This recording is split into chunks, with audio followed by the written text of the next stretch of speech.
Sejam muito bem-vindos ao Ligações, o podcast que liga a ciência, o cuidado e as pessoas na luta contra o cancro. Hoje estamos num dos maiores centros de oncologia da Europa, o Instituto Português de Oncologia do Porto. Na jornada contra o cancro, o medo tem muitos nomes. É com diálogo e a criação de uma comunidade forte que estes medos se desvanecem. É assim que profissionais de saúde, familiares e decisores se aproximam do doente. É aqui, no podcast de Ligações, que criamos um espaço para transformar conversas em ações para humanizar o cuidado oncológico. Episódio 3. Liderar com o coração. Gestão humanizada em oncologia.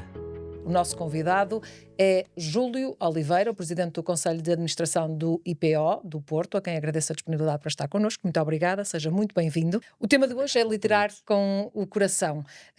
Já disse algumas vezes que escolheu a medicina porque sentia que, através da medicina, conseguia mudar a vida dos outros de forma positiva. Continua a ser assim?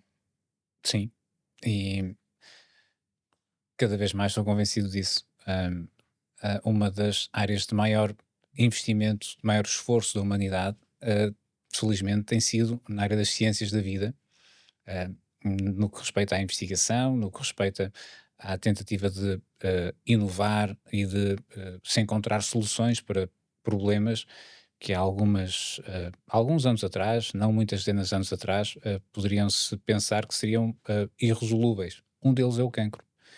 E cada vez mais as atuais gerações de médicos, de investigadores, de profissionais de saúde, estão cada vez mais convencidos que poderá estar ao alcance de pouco mais do que uma geração a solução para muitas das doenças oncológicas. Quando falamos de cancro, não estamos a falar de uma só entidade, estamos a falar de múltiplas entidades, mas o facto é que a evolução da tecnologia, do conhecimento da biologia do cancro, tem-nos permitido encontrar cada vez mais soluções, desenvolver cada vez mais armas terapêuticas, mas acima de tudo tem-nos permitido organizar melhor os cuidados e oferecer um leque mais diversificado de soluções que têm permitido, felizmente, ganhar mais tempo de vida e com mais qualidade de vida para quem sofre doença oncológica.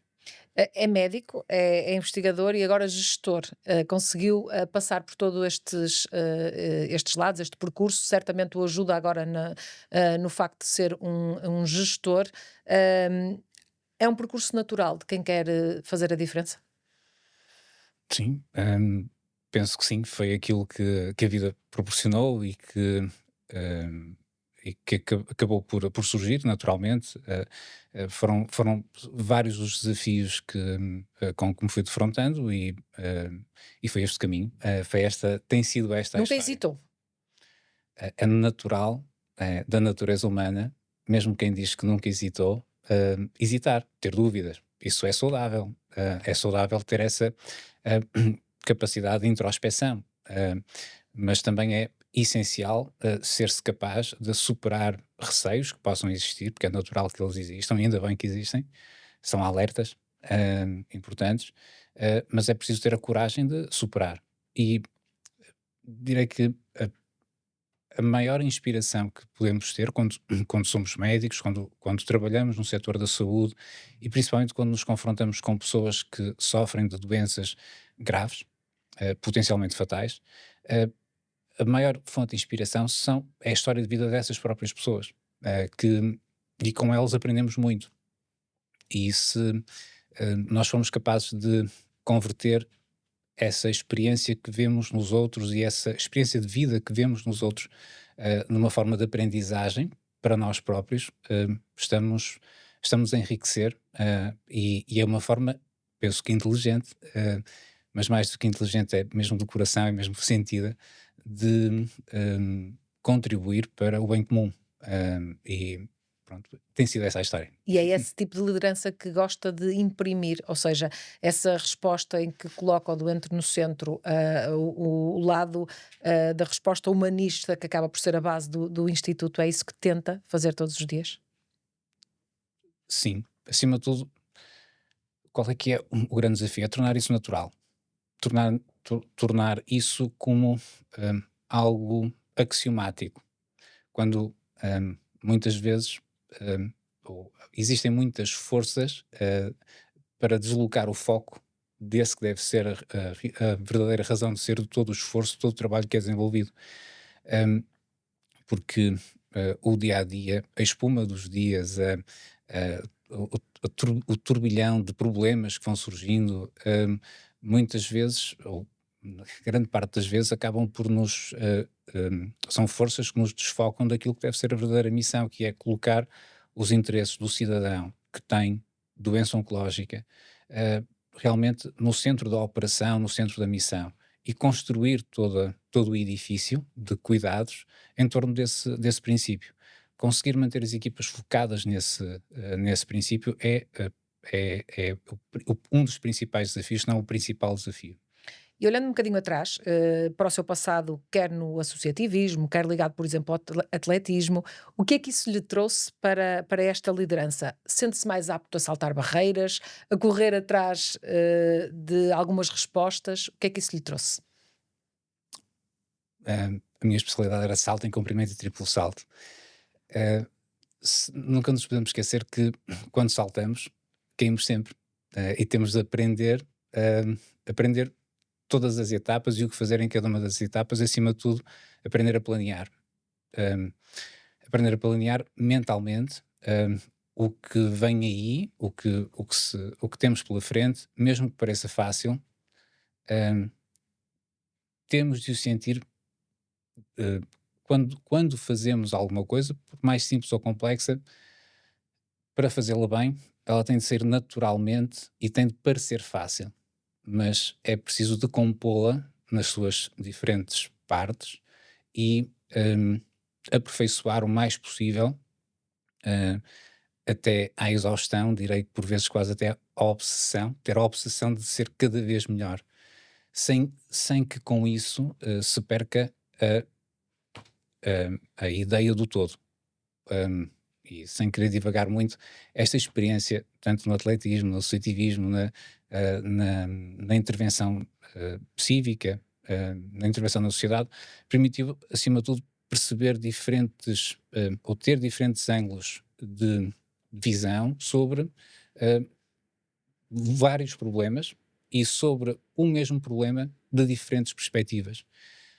Uma das coisas que é muito importante cada um de nós aprender é colocarmos na pele do outro. Olhar o mundo, tentar olhar o mundo pelos olhos do outro. Quer seja na perspectiva de quem está doente, de quem está a sofrer, de quem está a ter problemas, como hum, sendo que essa, esse exercício é um dos maiores desafios que nós, como seres humanos, temos temos pela frente, é conseguir compreender o outro. Se não o fizermos, se não tivermos em permanente disponibilidade e empenho em desenvolver essa empatia, essa compreensão pelo outro, isso aumenta a conflituosidade, aumenta as tensões e acaba por tornar-nos menos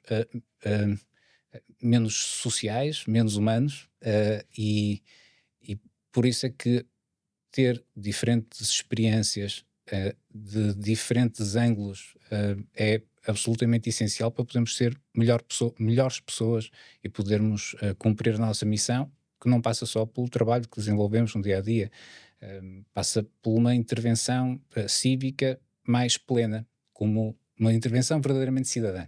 E é isso que pede às suas equipas quando estamos a falar de liderar, estamos a falar muitas vezes também de motivar, não só de chamar a atenção, também certamente acontecerá, mas é isso que pede essencialmente a quem lidera. Hum, de certa forma, hum, será tanto mais eficaz a liderança quanto menos for necessário fazer o pedido. Hum, a principal preocupação, e é a principal preocupação que eu tenho e que aqueles que me rodeiam têm, é criar condições para que isso emerja da própria pessoa, Do exemplo. pelo exemplo, através do exemplo, e que as condições que se procuram criar, as condições de trabalho que se procuram criar, permitam que cada um consiga encontrar esse caminho e se consiga realizar. Mais do que uma atitude paternalista ou de mentoria em relação a outros, até porque muitas vezes interagimos com pessoas que são mais velhas que nós, que têm mais experiência do que nós, que foram inclusivamente nossos mentores. Temos de ter a humildade de reconhecer que não sabemos tudo, pelo contrário, nós precisamos é de conseguir criar um ambiente colaborativo em que a opinião construtiva emerja e consiga ajudar a consolidar o espírito de equipa e reforçar o espírito de missão, para o qual nós devemos estar todos, e creio que na esmagadora maioria dos casos isso acontece, estão envolvidos, estão imbuídos de querer fazer melhor aquilo que é a missão da instituição. E olhando para esta administração, certamente quando tomaram posse, tentaram fazer melhor e tentam sempre fazer melhor. Lembra-se de algumas decisões difíceis que tiveram que tomar e que perceberam logo que isso ia ter impacto nas pessoas? É difícil identificar uma decisão. Posso dizer que, do ponto de vista pessoal, uma decisão que eu tive de tomar foi não era possível compatibilizar fazer consultas ou continuar a fazer consultas e, ao mesmo tempo, exercer o cargo de Presidente do Conselho de Administração. Pelo menos numa fase inicial era mesmo impossível. Isso é uma coisa que custou e teve impacto, inclusive dos doentes que eu seguia. Obviamente ficaram muito bem acompanhados pelos colegas que me substituíram, mas isso posso dizer do ponto de vista pessoal. Do ponto de vista institucional, foi um conjunto de muitas decisões. Nós estávamos, na altura em que assumimos funções, e aquilo que mais me marcou foi um contexto de um ambiente que agora é substancialmente diferente, felizmente, mas nós estávamos a sair de um período pós-pandemia, em que claramente se sentia um grande desgaste nas equipas que, durante um período muito prolongado de tempo, estiveram sob muita pressão, com recursos limitados, com recursos humanos limitados e com dificuldade em conseguir captar profissionais.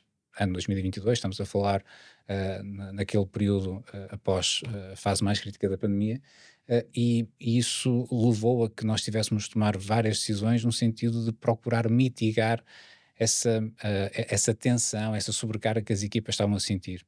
2022 foi um dos anos que mais doentes foram admitidos no IPO de Porto, o segundo ou terceiro ano com mais admissões. Já agora um parênteses, 2025 foi o ano que mais doentes foram admitidos no IPO de Porto.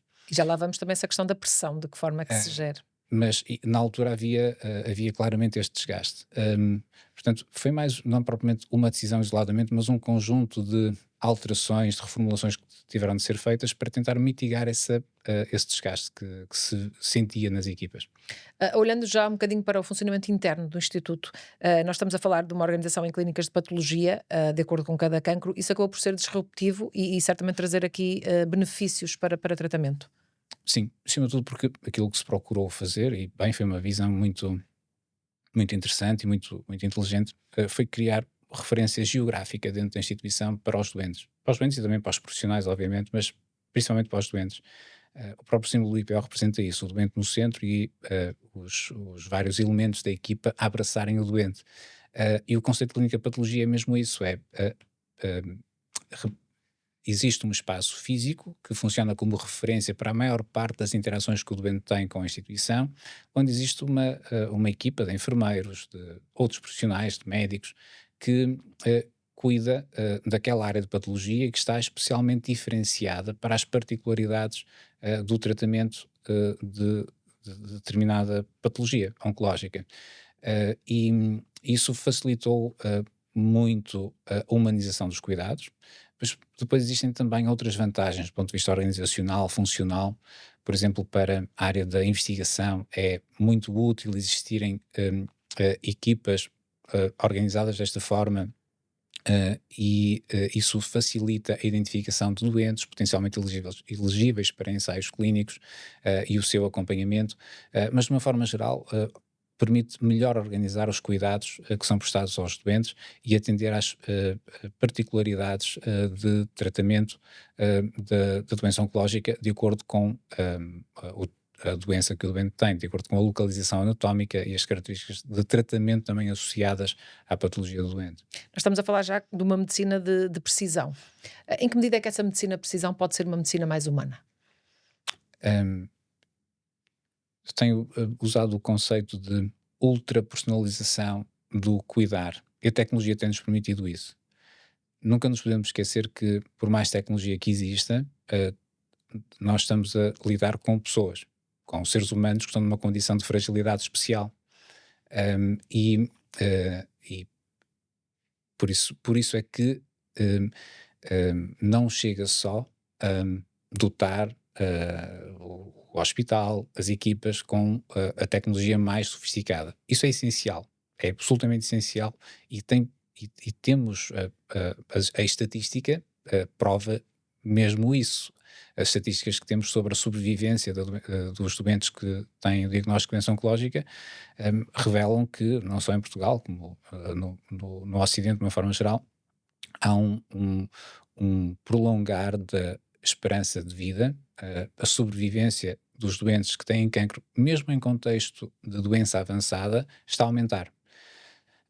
E isso é resultado da introdução de tecnologias inovadoras, principalmente tecnologias de medicamento, mas também dispositivos médicos, novas técnicas cirúrgicas, de radioterapia, mas em grande medida por causa da introdução de medicamentos inovadores, alguns deles que revolucionaram a história natural da doença e que permitem converter doenças fatais a curto prazo, em alguns casos, em doenças quase crónicas. E isso é uma verdadeira revolução. Ainda não para todas as doenças oncológicas, mas há uma percentagem crescente de patologias oncológicas em que isso está a verificar. Portanto, a tecnologia tem permitido adequar, numa outra perspectiva, tem permitido também adequar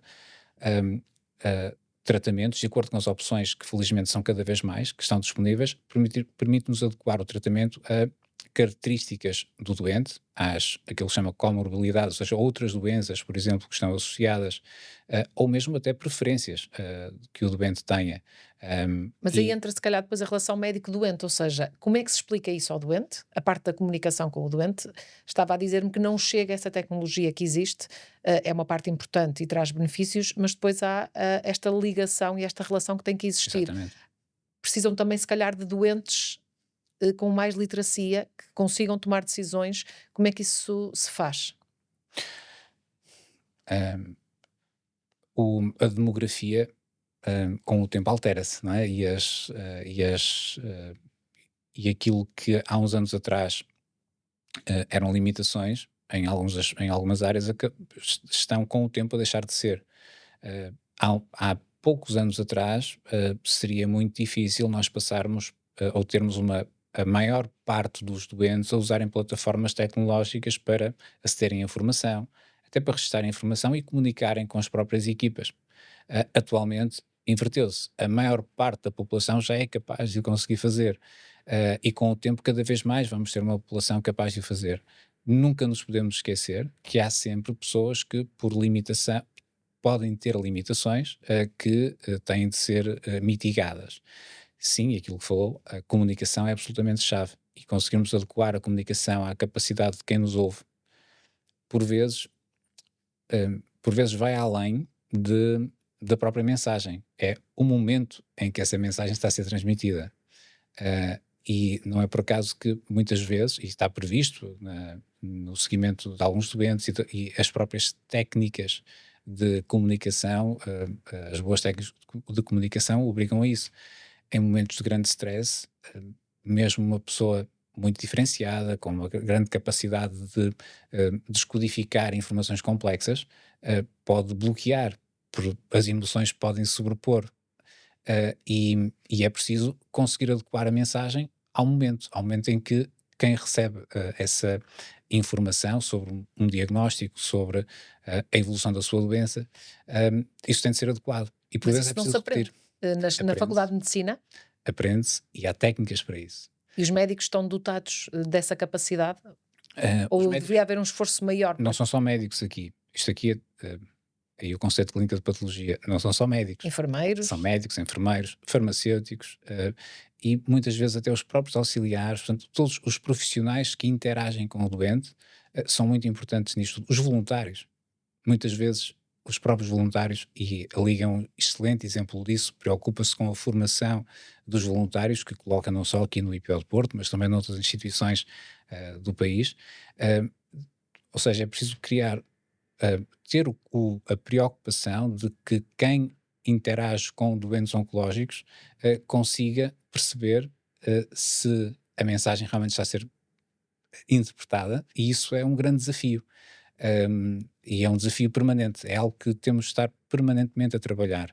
Nunca estamos bem, há sempre margem para melhorar, e é muito importante que isso seja percebido. E os profissionais de saúde, de uma forma geral, e aqui no IPO de Porto, de uma forma geral, não digo que não possa haver exceções, mas de uma forma geral isso acontece, felizmente. O IPO do Porto é também uma referência no panorama internacional. Faz parte da Organização Europeia de Centros Oncológicos, trabalha muito de perto com outros centros oncológicos. O que é que isso traz de mais valias? Faz estar mais perto também das soluções? Aprender, ter humildade de reconhecer que nós só temos a ganhar se estivermos dispostos a aprender com os outros e perceber o que é que funciona menos bem, o que é que pode melhorar, o que é que os outros já conseguiram inventar ou criar para resolver problemas que por vezes nos parecem inultrapassáveis, e muitas vezes os outros vêm cá também perceber como é que nós resolvemos problemas que para eles também pareciam inultrapassáveis. Portanto, esta partilha de experiências é daí que resulta a luz, digamos, que resultam as soluções, e muitas vezes não é só por, não digo imitar, mas sim inspirar. Ou seja, quando estamos dispostos a conhecer outras realidades para nos inspirarmos nelas, para resolver os problemas com que nos defrontamos no dia a dia, aí sim estamos a crescer, estamos a desenvolver. É esse o princípio. Por isso é que o IPO de Porto tem uma aposta tão assertiva, tão clara nas colaborações nacionais e internacionais, especialmente no espaço europeu, mas não exclusivamente, para podermos cumprir melhor a nossa missão. E isso trouxe-lhe certamente muitos casos que essa colaboração foi essencial. Há algum que recordo como mais especial, que efetivamente Neste o momento marcou? nós temos dezenas de projetos colaborativos internacionais e que estão a permitir alavancar iniciativas dentro do próprio território nacional, tendo por mote essas colaborações e o contexto dessas colaborações internacionais, desde colaborações transfronteiriças entre o Norte de Portugal e a Galiza, desde colaborações na área dos rastreios com múltiplos parceiros europeus, na área científica, onde o ambiente é mais propício para esse tipo de colaborações, mas não é exclusivo na área científica que nós as desenvolvemos, também no contexto de organização de cuidados de saúde, e um dos exemplos está neste momento a decorrer, é um projeto, só para dar um exemplo, entre vários, com a criação, que levou à criação da infraestrutura compreensiva de cancro, que é um nome que pode parecer um pouco pomposo, mas de facto é algo que já existe. Mas aquilo que nós estamos a procurar fazer é dar-lhe alguma materialidade, no sentido de que já existe uma rede de cuidados em oncologia, em que há referenciação de doentes entre instituições hospitalares, entre os cuidados de saúde primários e o IPO de Porto, entre os hospitais, outros hospitais e o IPO de Porto, especialmente a nível regional, e aquilo que nós estamos a procurar fazer é sistematizar essa interação e relação para tornar o fluxo do doente muito mais fluido através do Serviço Nacional de Saúde, especialmente através do Serviço Nacional de Saúde, de forma a que o código postal tenha o menor impacto possível na forma como o doente é tratado e orientado, permitindo, porque nós sabemos que nós não podemos tratar, especialmente em doenças complexas, como muitas das doenças oncológicas, nós não podemos tratar tudo em todo lado, mas também temos de conseguir encontrar o equilíbrio entre aquilo que pode ser tratado em proximidade e aquilo que tem de ser tratado de forma mais centralizada, porque obriga a tecnologia mais diferenciada ou um nível de especialização das equipas maior. E é isso que nós queremos fazer, é contribuir para o desenvolvimento de uma rede de cuidados que consiga esse equilíbrio e que permita que cada cidadão, independentemente do ponto de entrada no serviço de saúde, público ou privado, tenha acesso ao mesmo padrão de cuidados. E esse acesso à inovação e até à investigação é uma forma de garantir essa justiça social no acesso Sim, à saúde? uh, sem dúvida nenhuma.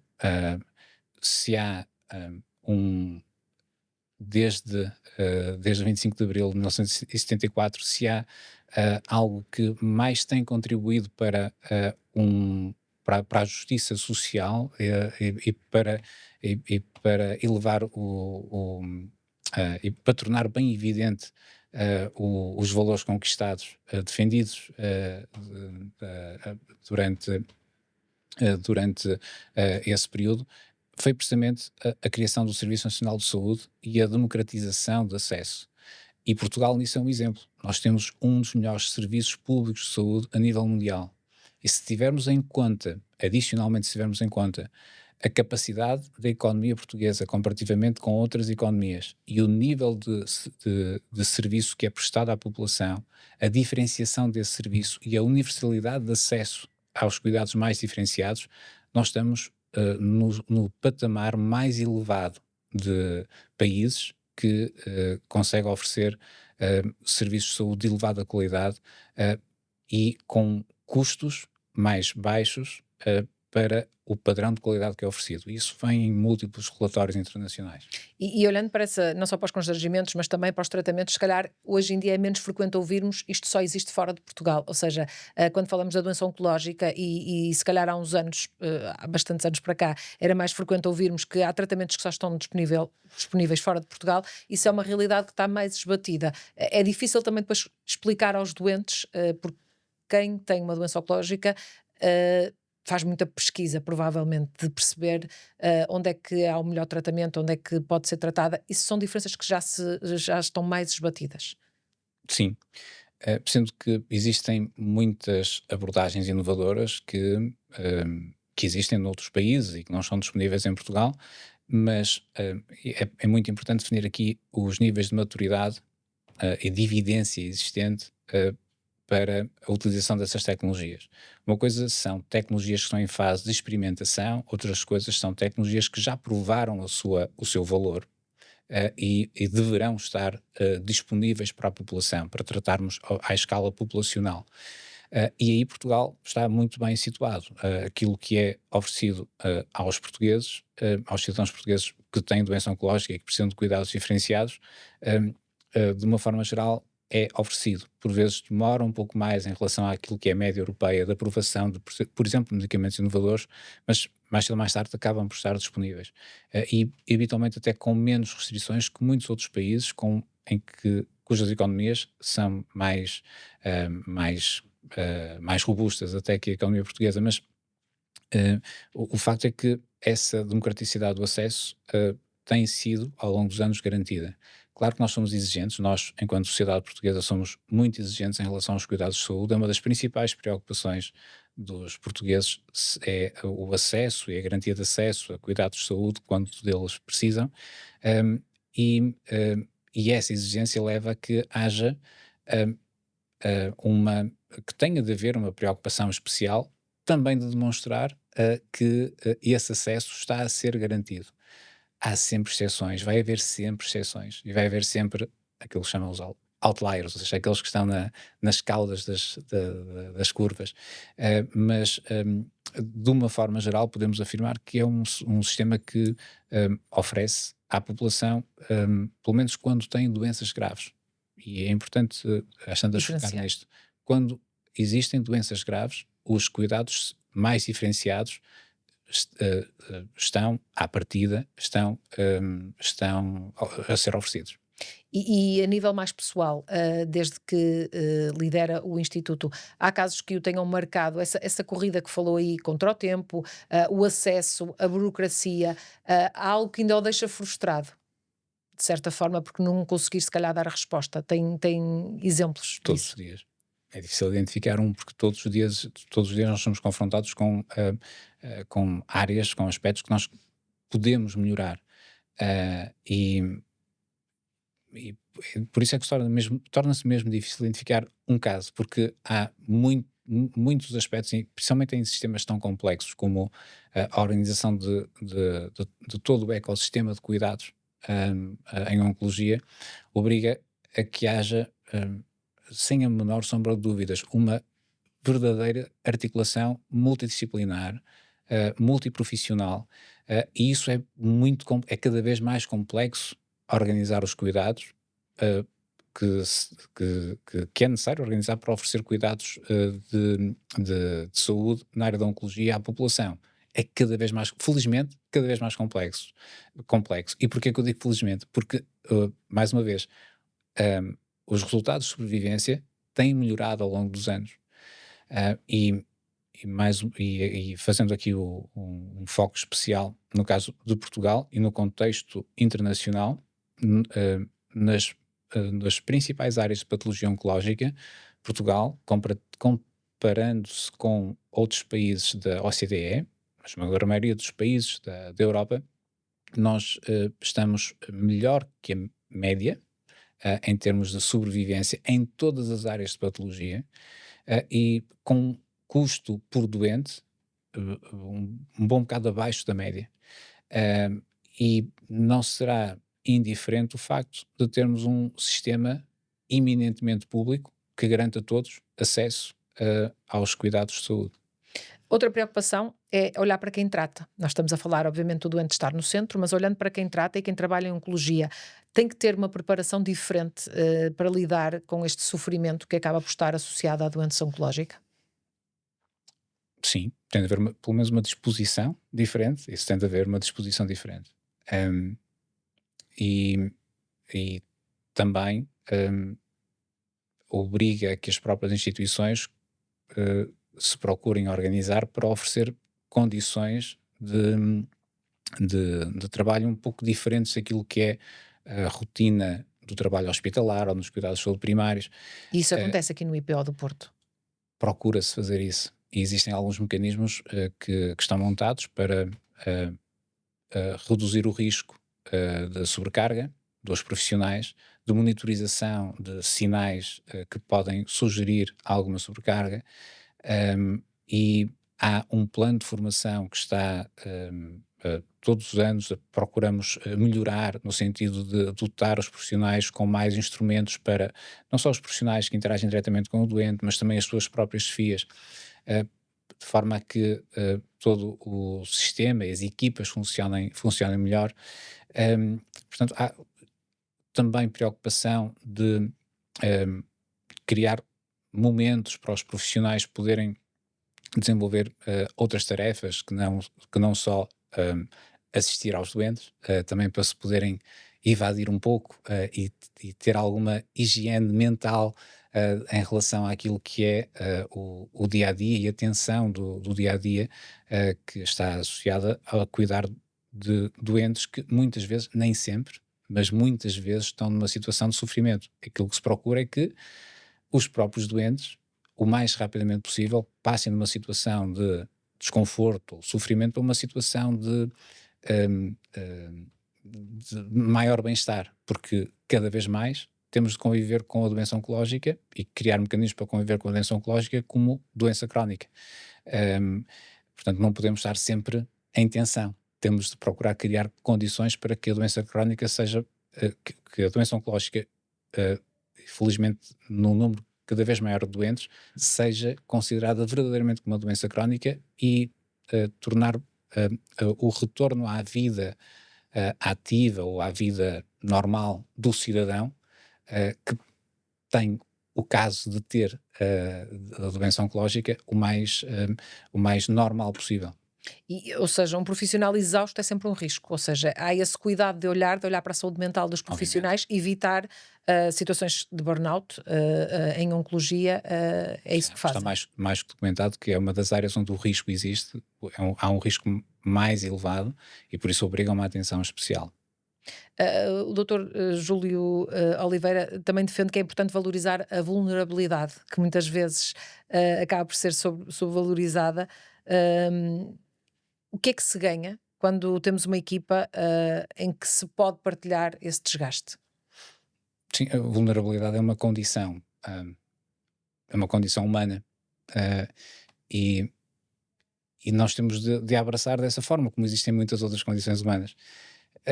E, e, o engenho aqui está em conseguir tornar aquilo que pode parecer uma- um, um, um defeito numa vantagem, que é, ok, sabendo que todos nós falhamos, todos nós temos momentos difíceis, todos nós em alguma fase eh, temos algum grau de incapacidade, ou não estamos capazes de ter a performance que gostaríamos ou que os outros desejariam que nós tivéssemos. As equipas têm de ser capazes de lidar com isso e de se compensarem. Quando isso acontece, as coisas funcionam. Eh, a palavra-chave aqui é hum, equipa. Equipa, efetivamente, não um conjunto de pessoas que trabalham no mesmo sítio, mas um conjunto de pessoas que interagem, que são cúmplices no sentido mais puro da palavra cumplicidade, é que partilham de um objetivo comum e estão dispostas a auxiliarem-se umas às outras, nesse sentido. E isso é um grande desafio. Por isso um, e isto é muito difícil de trabalhar diretamente a partir da alta direção. Isto é uma coisa que se tem de trabalhar a nível das FIAs intermédias, e também a nível da cultura da própria instituição, de todos os trabalhadores. Isto demora tempo, isto pode demorar gerações e habitualmente demora muito tempo a ser construído e consolidado. E como é que se consegue reter profissionais? Porque estamos a falar de uma área bastante específica, já falamos aqui dos riscos inerentes à própria área.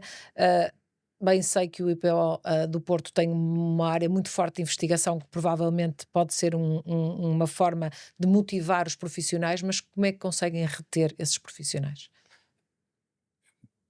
Não falando do IPO do Porto, falando de uma forma mais abstrata, eh, para se conseguir reter um profissional é preciso criar condições para que ele se sinta realizado. Ah, há algumas dimensões dessa intervenção que dependem da instituição, outras que não dependem, como por exemplo política salarial. No caso do Serviço Nacional de Saúde, há determinadas regras que todas as instituições têm de cumprir. Felizmente, e esse é um aspecto que não se tem falado tanto, mas que é um ponto importante que tem a ver com ahm, os, os salários dos profissionais de saúde, enfermeiros, médicos e muitos outros profissionais de saúde, comparativamente com outros países europeus, ahm, continuam a ser baixos, apesar de ter havido uma evolução positiva nestes últimos anos. Ahm, e isso por si não é suficiente, mas é muito importante. Ahm, Porque para que cada profissional possa desenvolver o seu projeto de vida profissional, de vida familiar, de vida pessoal, hum, eh, tem de ter condições remuneratórias que permitam que isso aconteça, mas também que tem de ter condições para se poder realizar, para poder desenvolver projetos, para poder desenvolver a sua iniciativa. E agora, no caso do IPO de Porto, isso é uma das coisas que se procura incutir nos profissionais. Que apresentem iniciativas, apresentem projetos. Nem sempre é possível corresponder de imediato a essas ideias a essas iniciativas, mas procuramos criar cada vez mais condições para que isso aconteça e para que cada um possa desenvolver o seu projeto de vida, onde deseja viver, e que não tenha que emigrar ou ir para outra região para o fazer. Estamos no dia a dia, procuram-se criar condições para que para que isso aconteça. Agora, há múltiplas dimensões que contribuem ou concorrem para, e que são externas às instituições e que concorrem para essa fixação dos profissionais. Um aspecto muito importante que cada vez mais nos devemos preocupar. Mais do que preocupar em reter, é necessário criar condições para que os profissionais se possam realizar, mas é ainda mais importante criar condições para que eles possam experimentar outras realidades. e depois voltar. Criar condições para que depois regressem e desenvolvam competências que aprenderam fora, cá dentro. O intercâmbio, provavelmente com outras instituições. E esse espírito é um espírito que existe nesta instituição, faz parte da cultura do IPO do Porto, a tentativa, mais que tentativa, a promoção desse tipo de experiências, e temos muito a ganhar em que mais profissionais o façam, Olhando também, sempre que possível. certo, olhando para o doente e para o bem-estar do doente, já que falamos do papel da equipa, dos médicos, dos enfermeiros, há pouco falou também da questão dos voluntários da Liga, que efetivamente prestam esse apoio, é uma colaboração importante, é uma ajuda importante. Absolutamente essencial.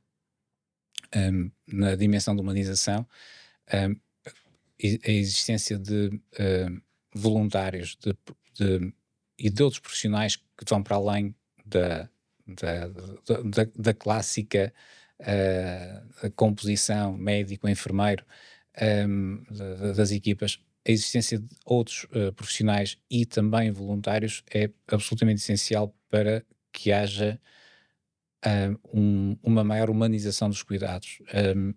E os voluntários são muitas vezes, nós vemos isso pelos corredores e vamos depois ouvindo também pelos testemunhos dos próprios doentes, muitas vezes um ponto de referência em momentos muito de grande fragilidade, voltando à palavra, que os doentes vivem. Num primeiro contacto que têm com a instituição, ou quando recebem uma notícia menos boa, ou quando recebem verdadeiramente uma má notícia. Os voluntários muitas vezes são um ponto de referência, são uma âncora para esses para pessoas que estão em situação de especial fragilidade. Olhando para outros espaços que procuram olhar o doente, o IPO tem este espaço de cuidados paliativos em Portugal. Que função concreta é que acabou por ter este espaço? O IPO de Porto tem o maior serviço de cuidados paliativos em Portugal, o mais antigo e o maior do país. Não terá sido por acaso que o investimento e a colaboração que houve com a Fundação La Caixa trouxe este investimento da criação do espaço La Caixa para o IPO de Porto. Isto porque a necessidade de criarmos espaços que consigam tornar mais leve a experiência do doente, muitas vezes doentes que não têm capacidade, não têm possibilidade de ir ao domicílio, tirá-lo do hospital, estando eles no hospital, criar um espaço que os permita evadir do hospital, sentirem-se fora daquilo que é o ambiente do hospital, é muito importante, acaba por ser uma experiência muito importante para o doente. E este espaço onde nós agora estamos, o Espaço La Caixa, serve essencialmente para isso, para dar apoio a doentes que estão em cuidados paliativos, criar condições para poderem contactar com os seus familiares, mas também para reunir grupos de familiares de doentes. Também há um foco especial em familiares que estão em luto. Acima de tudo, aquilo que nós procuramos, que se procurou e que todos os dias é feito aqui, é criar um ambiente mais humano, mais humanizado para quem está em cuidados paliativos. Este espaço serve para mais coisas e está aberto e cada vez mais aberto a outras iniciativas que envolvam a comunidade IPO, nomeadamente para a realização de algumas atividades culturais, lúdicas, pedagógicas, de formação, num ambiente mais descontraído, estando nós num hospital. E olhando para outros projetos também que vão nesse sentido, projetos como Palhaços do Hospital, os concertos de música de câmara, são importantes estes momentos em que há humor, há arte, acabam por ser uma ferramenta terapêutica? Sim, e cada vez mais isso está documentado. A importância da música, a importância das artes para ajudar no processo de recuperação, não só física, mas acima de tudo mental, psicológica dos doentes. E não é só bom para os doentes, é bom também para os próprios profissionais e voluntários, para todos aqueles que na comunidade IPO vivem. São momentos de aprendizagem, de troca de experiências, de desenvolvimento de competências que vão para além daquilo que no dia a dia e das coisas que no dia a dia são desenvolvidas. Eu tirei o meu curso de medicina no ICBAS, Instituto de Ciências Biomédicas Abel Salazar, e lembro muito bem que todos os dias, quando entrava no ICBAS, via a frase: um médico só sabe medicina, nem medicina sabe. E quem o disse, Abel Salazar, foi um médico que marcou a sua geração e muitas gerações de médicos, marcou a sociedade, por ter esta visão holística e as artes a ocuparem um espaço muito especial na formação, mais do que na formação, no dia a dia, na experiência, na vivência de cada um. E isso ficou-me bem marcado, e todos os dias procuro lembrar-me disso. Fazer medicina não é só ciência, não é só tecnologia, é acima de tudo conseguirmos ouvir, conseguirmos compreender, conseguirmos ter empatia com aquele que está à nossa frente, com aquele que precisa da nossa ajuda. E há uma coisa que o IPO parece não fazer, que é obviamente desistir, porque falou aí há pouco, e olhando já um bocadinho para o futuro da instituição, falou um bocadinho da sustentabilidade financeira, de um problema geral que a saúde tem que olhar, que é para o custo em saúde.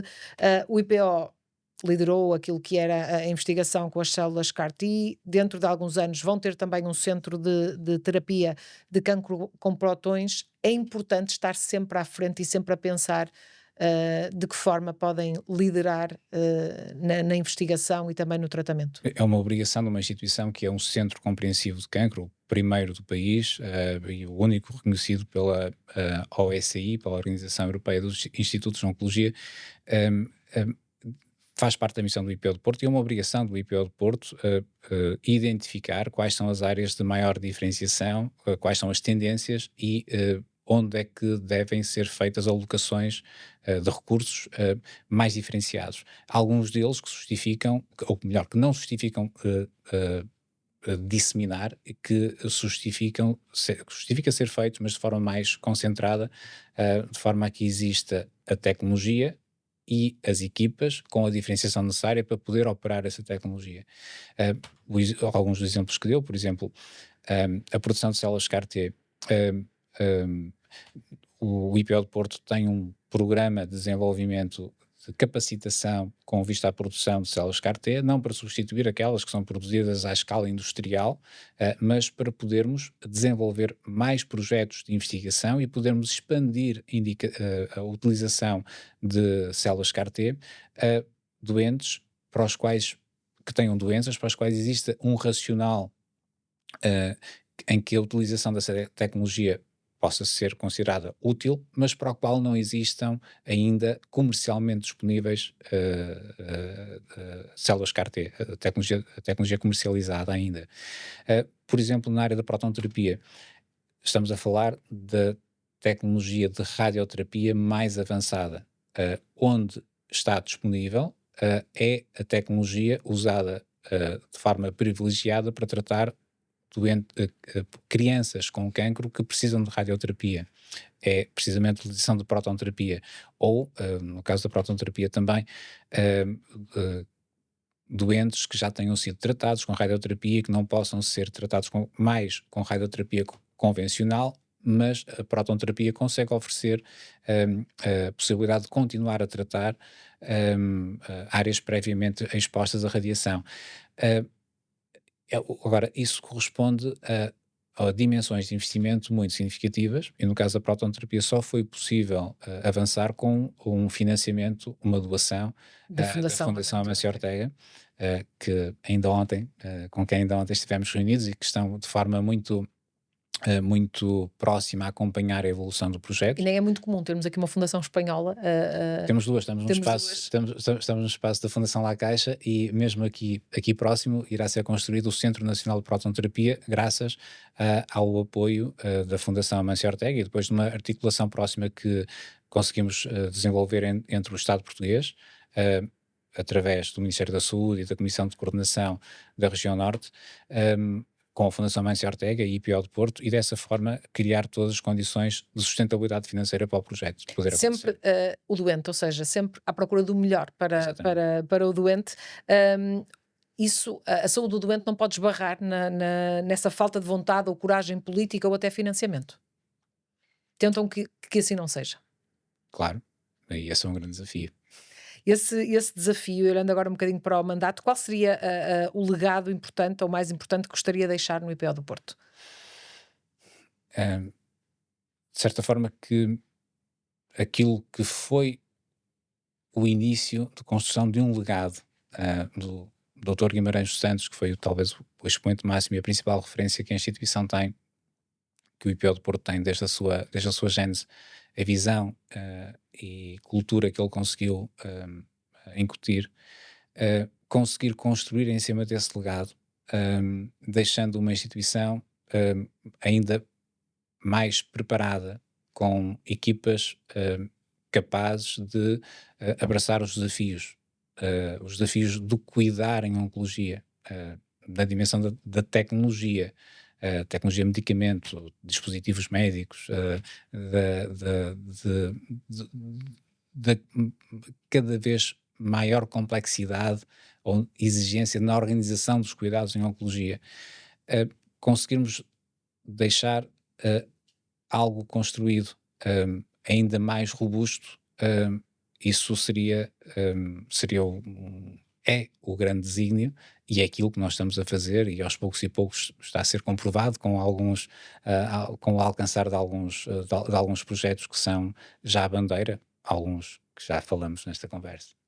E para terminar, para os doentes, é possível dar esperança aos doentes, mesmo em cenários clínicos mais difíceis, mesmo aí é possível fazer-se mais? Sempre. É sempre possível fazer mais, nem que seja pela presença. E por uma presença não. Uma presença ativa, hum, uma escuta ativa dos problemas, das angústias, e mesmo quando já não há medicamento para dar, há sempre cuidado que se pode oferecer hum, ao doente, à família, a quem está com o doente e quem sofre com ele. hum, Há sempre alguma coisa que se pode fazer. E por mais evolução tecnológica que exista, nada vai substituir a relação humana entre o profissional de saúde, entre o médico, o enfermeiro e qualquer outro profissional de saúde e o doente. Muito bem. Muito obrigada, Dr. Júlio Oliveira, por nos ter recebido. Foi um Obrigada prazer. por ter estado connosco Parabéns pela iniciativa. Obrigada por este podcast. Já sabe que foi mais um Ligações. Fique desse lado, continue a acompanhar-nos. Obrigada.